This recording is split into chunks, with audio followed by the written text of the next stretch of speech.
Hey everyone, Tony D with another screenwriting tips video. Sorry if it seems a little different. I think my tripod broke. I can only get it. I had to put it on the shortest legs possible, and I got it propped up on the ottoman. So I guess that's what I'm stuck with until I figure out how to fix it. Anyhow, today's video is about, coincidentally enough, doing cheap movies.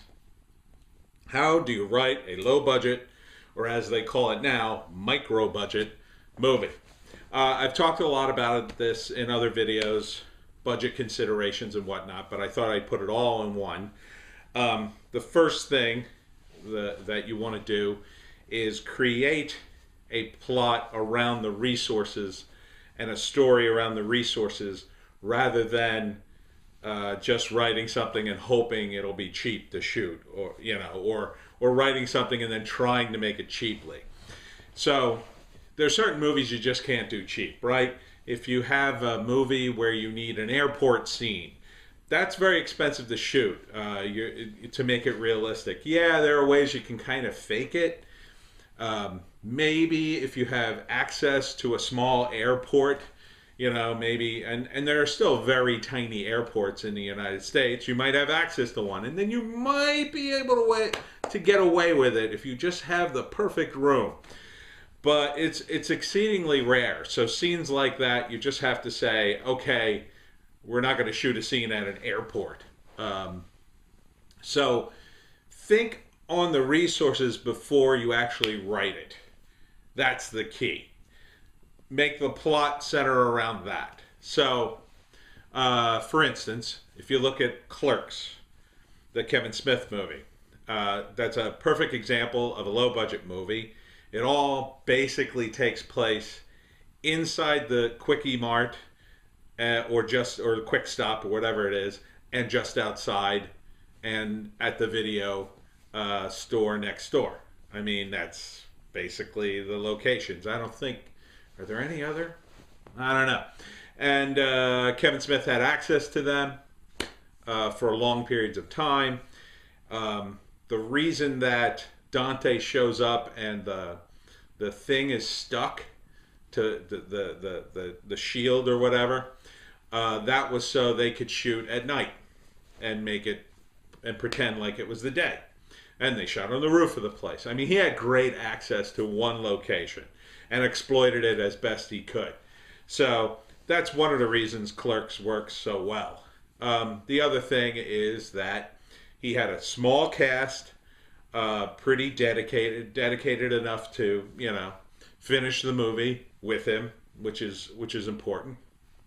He used all unknowns, essentially all unknown actors, and that's really tough too, because unknown actors, they're just not going to be as practiced as professional actors. SAG guys, some of these guys, they're very impressive. Even guys who are in the union you have never heard of, they're often very good at just repeating a line exactly the same way, doing their deliveries over and over again exactly the same.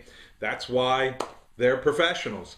But when you're dealing with younger actors, typically guys who haven't had that much experience, they're not full-time actors. They also got to be at work. They got to shoot late at night, or they're friends of yours. It's a big difference. And that's one of the reasons Kevin's one of the characters. I mean, that solved a problem for him. Besides him being in the movie, which I'm sure he enjoyed, that solves a problem. He could always rely on Silent Bob showing up for the shoot, right? So that's an important thing. And if you watch a movie like Clerks and see how it's shot, you could shoot all the outside store scenes on one or few, 1, 2, or 3 days. You shoot the big hockey scene on the roof another day. You shoot all the video store scenes another day, and then the majority of the action takes place in the Quick Stop there, or whatever it was called. So that's, he maximized his resources. So you have to do that too. You have to think, where can I shoot? And what kind of movie can I shoot in that location? So one of the easiest places to shoot is your house. If you have a house now if you have an apartment, that's a lot tougher. Obviously, you have to worry about the noise in the apartment building. You have to worry about your noise, you know, bothering the other tenants. An example of an apartment building shoot was if you watched the original pilot for It's Always Sunny in Philadelphia, the guys shot basically, I think it was somebody's apartment. It looked like an apartment, but it was definitely, just somebody's place. And it was before they had the money and the budget to really shoot it right, and then in somebody's backyard. These are locations you have access to. So you want to make the movie take place in those locations.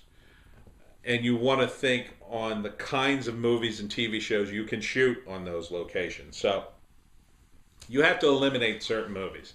You have to eliminate science fiction and fantasy movies almost completely because they require special effects, they require costuming. Period pieces is another tough one. You're probably going to have to eliminate them. It's very tough. I mean, if you're going to shoot a scene in Hitler's bunker, it's going to be tough.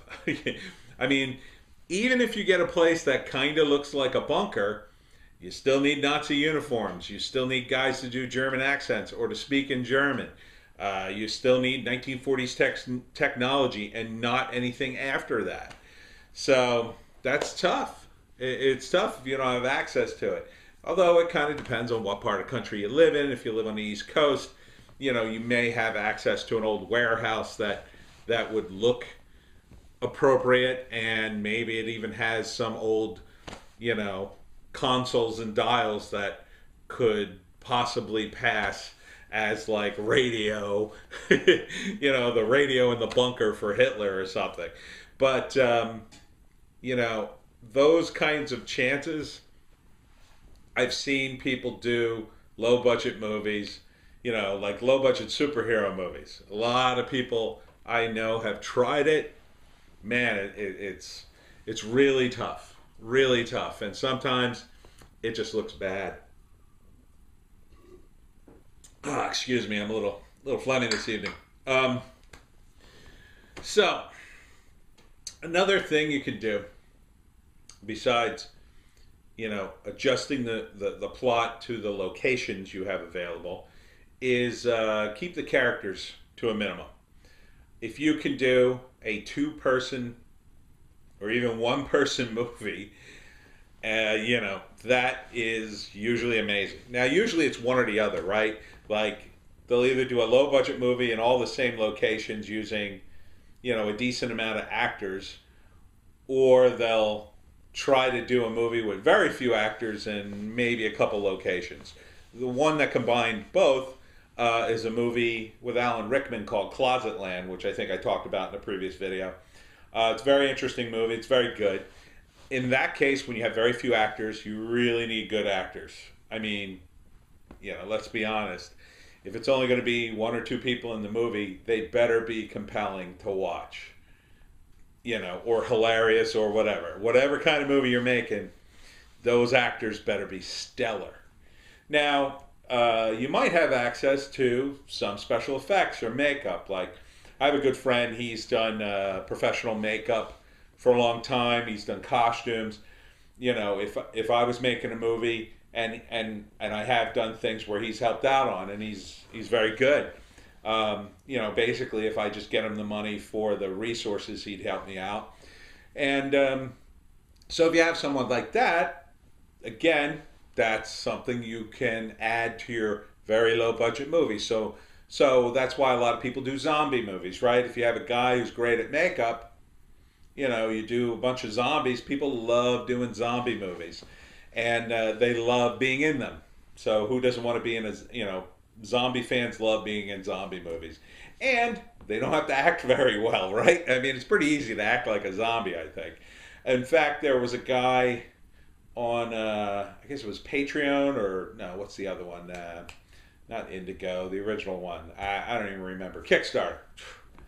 he did a Kickstarter where he would raise the money, and part of raising the money was you could be in the movie if you donated so much. And I believe it was a vampire or a zombie movie. I don't know, either or. That's another one where if you have makeup, you can go a little further, but don't get too ahead of yourself. Don't try to do Hollywood style stuff. Remember your limitations in a low budget movie, because even if you have great makeup, you may not have great equipment to light that great makeup so it looks good.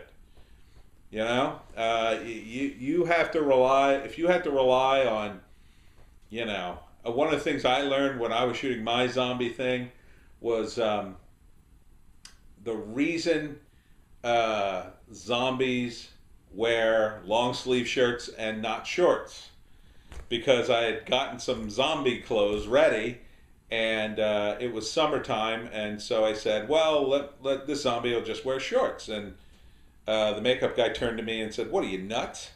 I go, why? What was the big deal? He goes, you're going to have to put makeup on their legs and all the way down their legs. That's a lot of makeup.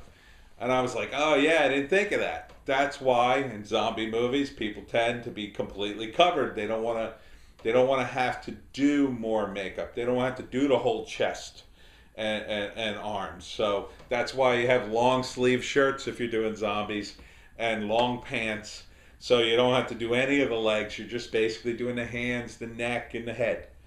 And that's, and maybe if you do some wounds or whatever, but the clothes hide a lot. So that's a trick. Another thing is make the movie about the dialogue, right? Not about the action, because don't do stunts. You really don't want to do stunts if you don't have the money for a stunt coordinator or insurance. First off, somebody can get hurt, so you don't want that. Second off, it's just not going to look good. I mean, you might think you and your friends can do a fight scene and it'll look amazing, but I'm telling you, try to shoot one. Try to shoot one just for fun and see what it looks like. Even guys who, they're martial artists and they know a few things, it's really hard to make those action scenes look good. They got to be shot just right. They have to be lit just right, and the stunt coordination has to be good. So I've seen amateur movies where people try to do action scenes, and some of it might be okay, but then during the course of a sequence it gets, oh yeah, that guy's hesitating, or that guy's not, the action, it doesn't flow as well. It'll make your audience kind of go, ugh, the only time you might be able to get away with something like that, again, if you're doing a comedy. So if it's supposed to be bad, or if, the audience is a lot more forgiving in a comedy, so maybe if you have guys running away from zombies, like in Shaun of the Dead, the audience is going to be a lot more forgiving, since it's a comedy and they're not expecting, super amazing, effects and drama, if you're doing a comedy. If you're doing something serious, man, it's got to be good. That's all there is to it. So don't attempt a tightrope wire act you can't do. So stay away from that. I would say stay away from effects, stay away from fantasy, sci-fi, all that stuff. So what does that leave you with? Well, you can certainly do drama. A lot's dependent on the actors, but drama's a good one. Crime dramas, again, very easy to do. I would also stay away from action, like I said. Doesn't mean you can't have a little action. Doesn't mean you can have a little fighting, but just don't go nuts. Don't bust out in a Jackie Chan fight in the middle of the sequence. It's just not going to work. Don't do car chases, nothing like that. Comedies are they're all about just getting the laughs. As long as you can get the laughs. If you have a group of comedians, a group of improvers, those guys, they know how to get the laughs. You get well-written comedy, and as long as the laughs are there, you're golden. You're golden. Okay? Certainly it'll help if you shoot it well and the sound's nice and all that kind of stuff, but I would concentrate on stuff like that and stuff within your resources. So if you're going to shoot a movie in your house, you have to come up with a good plot in your house. Horror movies that require no makeup, right? Horror movies that, about someone trapped in a house, something going on outside that you never see, those kinds of things. The Blair Witch Project, of course, was an example of a low budget movie that did very well.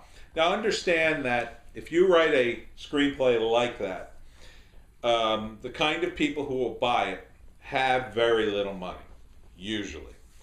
But don't give it away. Now, they might say to you, oh, you're going to share in all the wealth and the fame and all that kind of stuff. There's not going to be any wealth, okay? Because typically, the guy who made the Blair Witch Project, I think it was him or one of the other movies that was low budget scary. What was the one where the guy and his girlfriend were sleeping and she would stand over the bed for hours and he was videotaping it? That one? What the hell was that called? Forget it. Anyhow, some of these guys just don't make the money you think they do.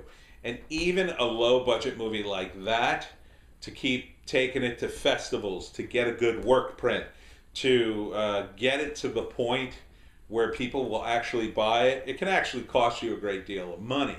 So, these guys with micro budgets, it's very difficult to shoot something. You can shoot a bunch of footage and slap it together and have something to watch, but something that is going to be able to be shown in a theater, you're going to need money for transfers and sounds and color corrections and things like that to really get it to the level that, hey, this can play in a theater, and this could be distributed. That's the key.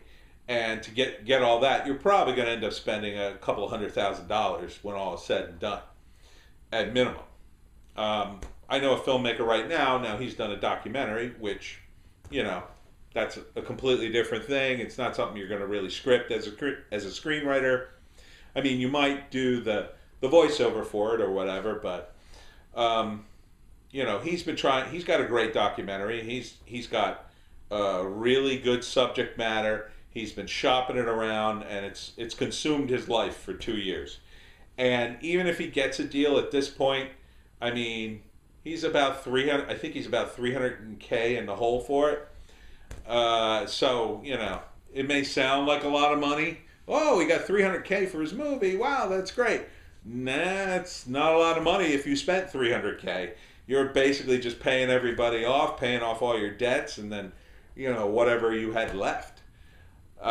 So usually in the world of Hollywood, you're making a low budget movie so you can get one of those high paying deals, right? So the guys who made the Blair Witch Project, that other movie whose name I can't think of, their first movie, they end up usually selling those movies just to break even or make a little bit of money. But when it becomes a hit, and it's usually a hit because the distributor, distributes it, and then for whatever reason it goes, becomes a phenomenon, they're making the money because they'll buy it outright. And if you can make a movie for $100,000 and sell it for $200,000-300,000, that's the way the movies are made. I know a filmmaker who, he's a friend of a friend. They gave him $5,000 to shoot a 90-minute film. No lie. And they told him he could keep whatever money was left. And he shot the whole thing on video, and he finished it. He did it mainly he did it for the credit, but there was no money left over. Oh, no. And he killed himself doing this damn movie.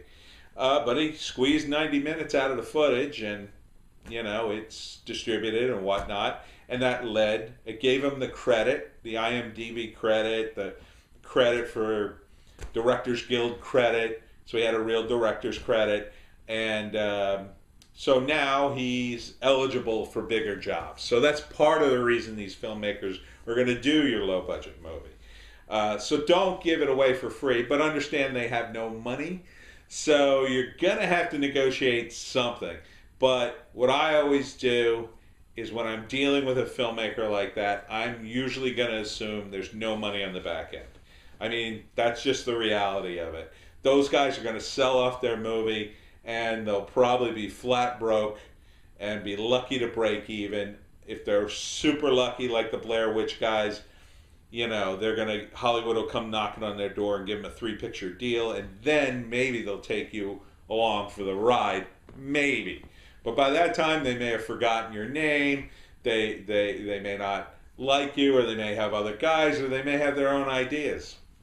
So, you know, a lot worse can happen if you get your name on something like the Blair Witch Project and you're the screenwriter. I mean, that kind of cred would also help you, as long as you get the cred, which is another issue too. I mean, there are a lot of shady people in this business, and some of them will steal your credit, and then you're, you know, I've fought over credits before. It's really not a good thing. There are a lot of shifty people out there. That's all I'll say about that. But get something. Get something for the movie. Even if you just get, you know, if a guy is going to invest 10 grand in a movie, usually the rule of thumb is 2% of the budget, right? So if they're going to shoot a movie for $100,000, they should throw you 2 grand. That's, you know, that's minimum for me. I wouldn't take less than 2 grand to write a screenplay. It's 90 minutes long. It's 90 pages. Jesus. You know, if they're going to do it for, you know, and look, you may just be starting out. It may be worth it for you just to get the credit if they're going to make the movie. There are plenty of guys out there who will say, oh, yeah, we're going to make the movie. Sign the contract. And then they never make it. And then you can't shop that movie around.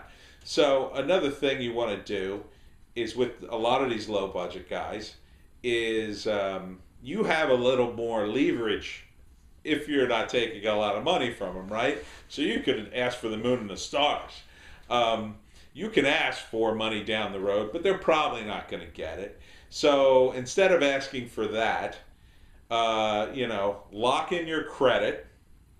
And also, if they don't make the movie within a year or two, all the rights revert back to you, and then you could go shop it around. Now, most guys you talk to who are young filmmakers, their ego is going to make them agree to that. Because, you know, if they're telling you, oh, yeah, we're going to shoot the movie, it's not going to be a problem, then they shouldn't have any problem with that. Now, the guys who do, they're either very savvy and they're playing a game with you, or, you know, maybe they don't really have any confidence in themselves. So you have to think on that. And, you know, of course, if you're shooting the movie yourself, that's another whole deal. You can do whatever you want. You don't have to worry about a screenplay fee. Obviously, if you're shooting a movie, you just saved yourself a lot of headache.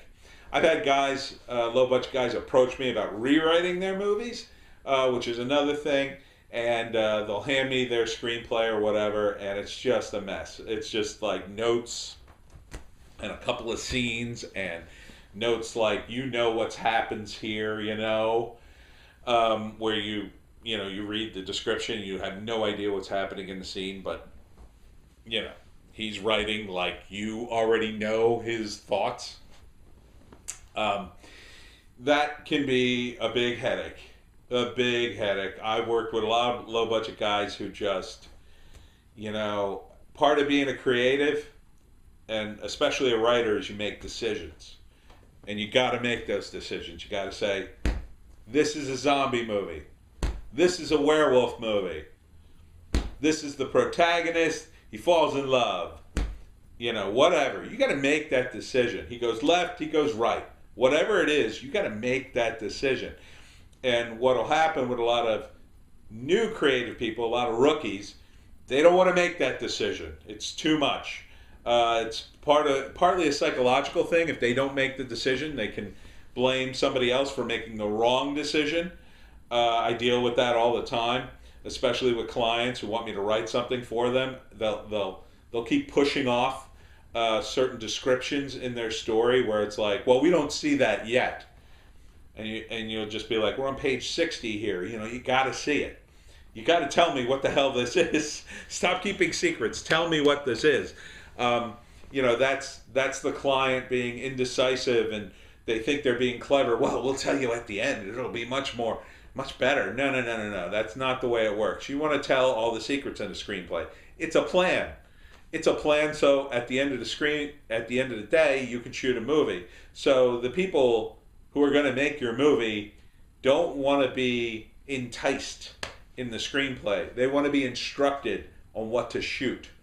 And if you're being coy with it in the descriptions, they get very annoyed, and I don't blame them. So don't be coy. Tell them what the deal is. If this is a character who's, you know, when you describe a dark figure, you know, a lot of times you just say, hey, this is the guy. He's just in shadow. We don't see him yet. You know, so you know what actor to bring and keep in shadow. You know, now sometimes with a bigger Hollywood script, you're gonna play a little bit more with that because Hollywood guys want more of a presentation with your screenplay. But for low budget guys, they really need to know. Okay. Another thing is with low budget guys, they can get very Hollywood. If they don't read your screenplay and they don't know it backwards and forwards, they're not serious. Because the only thing that's going to separate a group of low budget, micro budget filmmakers who are just starting out from the big guys in Hollywood is that they're willing to work harder. And if they're not willing, if they're having a meeting about your screenplay and they supposedly read it, but it's clear to you that they haven't, you have a big problem there, because they're just being very Hollywood and they're probably not going to shoot your movie. I've had tons of meetings with guys who never got out the gate. Claimed they had money and time and all these grandiose ideas. No, they didn't go anywhere. One guy I know in particular, he's still editing a movie and still talking about the screenplay. I had a meeting with him, and that was like, God, that's probably over 10 years ago. Over 10 years ago. Guy still hasn't shot the movie he had a meeting with me about. Still working on a short film that's not finished. I mean, that's a guy, unfortunately, you know, you don't, either he doesn't want anything to do with me, or he's a guy who's just not going to get anything done.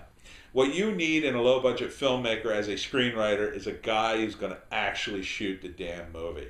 And the only way you can make that happen from your end is to keep things really simple, really cheap, few locations, few actors, few props, all dialogue. Try to keep the acting to a minimum. And when I say keep the acting to a minimum, you know, the Blair Witch Project, the actors were okay. I wouldn't call them the greatest actors in the world, but they did okay. You know, there's that famous scene with the girl crying. You know, those weren't super hard scenes to shoot, you know, in terms of an actor's point of view. I'm not denigrating the acting job on Blair Witch, but, you know, in terms of the acting, there are harder scenes to shoot, you know? Scenes where you're actually dying, a scene where you have, like, you know, cancer and you don't, or you have an accent, or, you know, there's all sorts of complicated things that high-level actors do. Stay away from those things. You know, go with things that, you know, most actors can do in a play. You know, because that way you're probably going to have people from community theater, and they can only do so much. And the filmmaker's only going to do so many takes before they just go, well, that's going to have to be good enough. You know, it's just only so much you can do. So your expectations, you know, you can't have. Yeah, now you might get lucky. You know, I was working on a low budget movie, and we ended up using this kid for a scene, and it turned out first off, he was great.